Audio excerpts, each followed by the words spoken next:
C'est imprimé en composite céramique, c'est-à-dire qu'on a un poids de 300 grammes qui est quasiment le poids de l'original. Ici, ma spécialité, c'est les composites en bronze. Et enfin ici, c'est la réplique d'une stèle funéraire égyptienne qui est imprimée également avec 60% de granit, de poudre de pierre. Oubliez donc le plastique, la numérisation puis l'impression d'objets et artefacts archéologiques tels que le réalise Michael Derain nécessite de se rapprocher au plus près des pièces originales.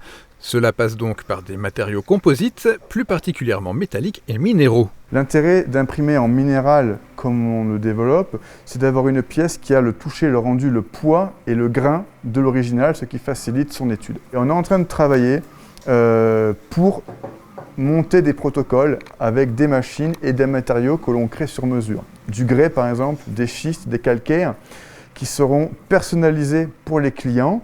Si on me demande par exemple d'imprimer une statue d'Hérodote qui est en grès, je serai en mesure d'imprimer la statue d'Hérodote à partir du scan en grès avec une composition qui sera à 90-95% celle de l'original. Des matériaux créés en partenariat avec le laboratoire Plastinov de l'Université de Lorraine dans le cadre d'un programme d'accompagnement TechnoBooster.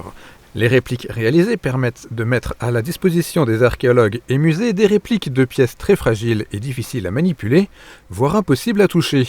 Utile pour les travaux de recherche, mais aussi pour la médiation culturelle dans les musées. Imprimé dans toute une gamme de matériaux métalliques, minéraux, etc., proches des originaux, permet au public de toucher un objet avec le toucher, même l'odeur ou le tactile d'un original. Avec son scanner et les imprimantes auxquelles il a accès, Michael Derain peut numériser des pièces de 2 cm à 3,40 m, puis les imprimer en suivant les protocoles qu'il développe lui-même. L'impression permet de passer du virtuel des numérisations d'objets archéologiques au réel d'objets facilement manipulables et pourtant encore peu développés en France.